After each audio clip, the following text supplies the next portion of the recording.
विराजी सब अपने अपने स्थान पर। राधा नाचे, कृष्ण नाचे, नाचे गोपी जन। राधा नाचे, कृष्ण नाचे, नाचे गोपी जन। राधा नाचे, कृष्ण नाचे, नाचे गोपी जन। नाचे, कृष्ण नाचे, नाचे गोपी जन।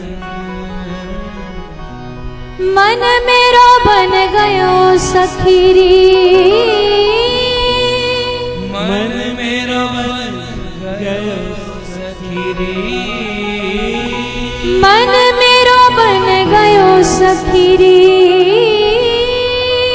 मन मेरो बन गयो सखीरी। पावन वृंदावन रास रचो है, रास रचो है। यमुना किनारे रास रचो है, रास रचो है, रास रचो है। यमुना किनारे महारास रचो है।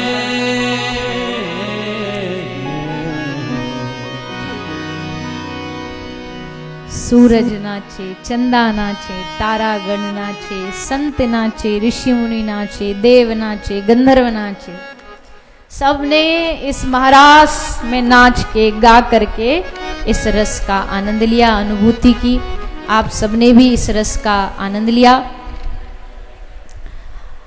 अब बैठ जाओ सब एकदम शांति से। मैया फिट नहीं हो रही क्या? एडजस्ट हो जाओ आगे पीछे। एक बार खड़े हो जाते फिर बैठने की जगह नहीं मिलती। तो प्रभु आज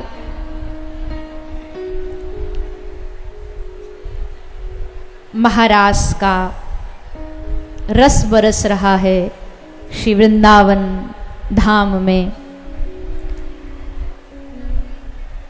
कृष्ण ने कहा ब्रज गोपिकाओं को कि रस तुमने ले लिया, आनंद तुमने ले लिया, तो अब वापस लौट जाओ। गोपी कहती है एक बार तुमने हमारा मन चुरा लिया, मन चुरा करके अब कहते हो कि वापस चली जाओ। चली जाएंगी वापस, पर शर्त है मन वापस लौटाओ। भगवान ने कहा कि एक बार हम जिस चीज की चोरी करते हैं फिर उसको वापस नहीं करते हैं। चुरा लिया तो चुरा लिया, अब मन हमारे पास रहेगा तुम्हारा और सुरक्षित रहेगा। तन से तुम रहो अब संसार में, तन से संसार में रह कर के संसार के रिश्तों को निभाती रहो, पर मन दे दो हमको, मन हमें प्रदान कर दो। मन कृष्ण चरणों में लगा करके गोपी वापस लौट आई। इस प्रकार महारास का ये सुंदर वर्णन श्री शुकदेव जी ने सुनाया। इसके बाद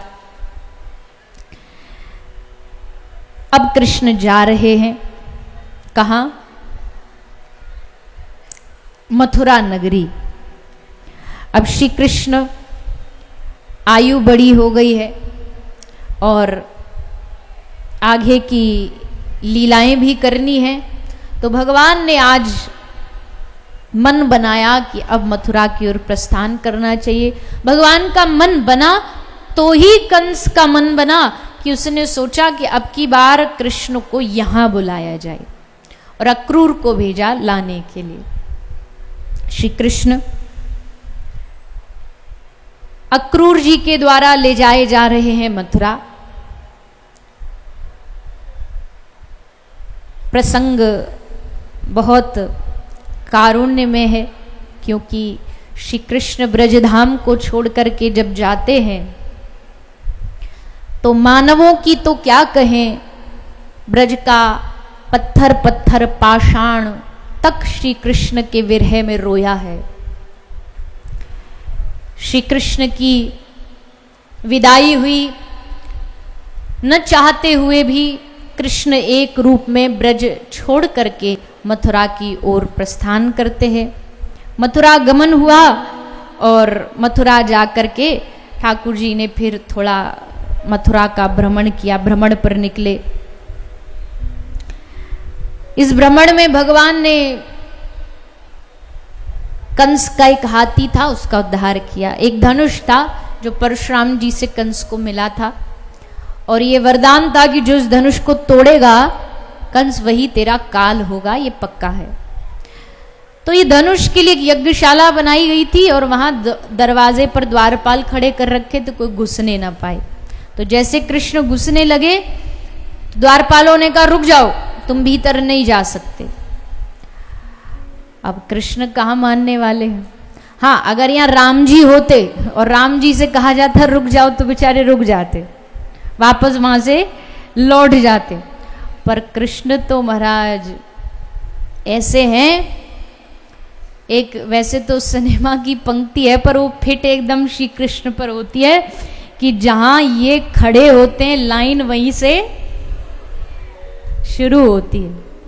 ये जहां खड़ा हो जाए, ये जहां पहुंच जाए, ले हमको रोकेगा तू, ब्रजवासिन को रोकेगो तो मैं इतनी हिम्मत, एक हमारो मुक्का पड़ेगो, दूर पड़ेगो, जाके हट यहां ते पकड़ के फेंक के मारो द्वारपाल। सोई भीतर घुस गए और जाके उठायो धनुष को, दबायो, सोई वहीं धनुष के दो टुकड़ा हो गए। फिर भगवान अपने ग्वाल बालन को लेकर के, मनसुख को लेकर के मथुरा जा रहे हैं। अब ठाकुर जी के जो ग्वाल बाल है ना, सबरे गरीब गरीब घर के हैं। मनसुखा बड़े गरीब घर थे, मधुमंगल, स्तोक, कृष्ण, तो सबके कपड़ा भी ऐसे ही थोड़े हल्के पतरे से। अब सब ऐसे घूर घूर के देखें इन ग्वाल बालन को। मनसुख बोलो लाला, इन मथुरा वारेन ने कहीं बच्चा ना देखेगा, हमको ऐसे घूर घूर के देख रहे हैं, हमको नजर लगा देंगे। एक तो हमारे मैया वापन की हम पैदाइशी इतनी सुंदर है, ऊपर ते ये विचित्र ढंग के कपड़ा और पहराए। हमको कहा पतो ही कि इतनो स्वागत होगा, हमने तो सोची चुपचाप एक कमरा में बंद रहेंगे, अपनी घर की फटी धोती फटी कुर्ता सोई पहराए। ने पतो होती तो हमने जो वाह चंदू के ब्याह में नए नए कुर्ता सिलवायो, वह पहन के आते रेशमी कुर्ता को। ठाकुर जी बोले कोई बात ना, जल्दबाजी में जो पहराए, पर अब कुछ जुगाड़ कर लेते हैं। क्या जुगाड़ करेंगे, एक धोबी कपड़े धोता था वहां पर घाट पर। भगवान ने उससे जाके निवेदन किया कि भैया इतने कपड़ा हैं, दो चार हमारे ग्वाल बालन को दे दो। तो धोबी ने दो चार उल्टे शब्द सुना दिए, क्योंकि कंस का धोबी था। ग्वाल वालों को एकदम वो तो महाराज दिल पे लग गई। बोले अरे कन्हैया, हमारी दुनिया भर में इतनी इज्जत है, हमारो लाला जहां जावे सब जय हो कर रहे हैं, और ये धोबी की हिम्मत देखो, तो को आंख दिखा रहे हो। कन्हैया आज याकू मजा चखा, याकू आज अपने पूतना वाले हाथ दिखाई दे, याकू को पतो पड़े कौन ते पालो पड़ो है। तो ठाकुर जी ने मुक्का बनाया और धोबी के माथे पर प्रहार किया, धोबी का कल्याण कर दिया, धोबी का उद्धार हो गया। और फिर भगवान जाते कुब्जा के पास। कुब्जा की कथा आप सब जानते हैं, सब परिचित है। भगवान की सेवा के लिए सदा सदा से कुब्जा लालायित थी। एक ही भाव था, किस दिन प्रभु आएंगे और अपनी इस चंदन की सेवा से मैं उनको सेवित करूंगी, उनका अर्चना करूंगी, आराधना करूंगी। आज भगवान ने उसके इस भाव को पूरा किया। कुब्जा ने अपनी चंदन सेवा भगवान को अर्पित की। फिर भगवान जाते हैं युद्ध भूमि में। चाणूर चुनौती देता है कृष्ण और बलराम को, हिम्मत है तो आ जाओ अखाड़े में लड़ने। भगवान बोले कि देखो हम लड़वे तो आए ना है, पर अगर चैलेंज दोगे तो पीछे हटने वाले भी ना है। लो अभी दिखाते हैं तुमको कन्हैया की शक्ति। और कूद पड़े ठाकुर जी युद्ध भूमि में, और युद्ध भूमि में कूद करके चाणूर को एक मुक्का मारा। चाणूर का चकनाचूर हो गया। तोशल को मारा, तोशल का उद्धार हो गया। चिल्लाया कंस, पकड़ो पकड़ो पकड़ो, इन दोनों भाइयों को पकड़ के जेल में बंद कर दो, कारागार में बंद कर दो। ठाकुर जी हंस के बलराम जी से बोले, दाऊ दादा लगता मामा जी का मानसिक संतुलन बिगड़ गया है। मौत सामने देख करके बावरे हो गए। आज तक इन्होंने हमारे माता पिता वसुदेव देवकी को जेल में डाला, नाना उग्रसेन को जेल में, अब हमको डालेगा। ले, और भाग करके ठाकुर जी छलांग मार करके कंस के सिंहासन पर चढ़े, कंस के केश पकड़े। कंस चीखता रहा, चिल्लाता रहा। सारी दुनिया जय जयकार कर रही है कि आज इस आताताई का अंत हो जाना चाहिए। और भगवान ने पकड़ करके कंस को फेंक के मारा, आकर के जमीन पर गिरा। और वहीं अच्युतम केशवम, वहीं कंस का उद्धार हो गया। जैसे कंस मरा, महाराज मथुरा में खुशी की लहर दौड़ाई, सब आनंदित हो गए, सब प्रसन्न हो गए। आज भूमि का भार भगवान ने कम कर दिया। माता पृथ्वी भी हर्ष उल्लास के साथ नाचने लगी।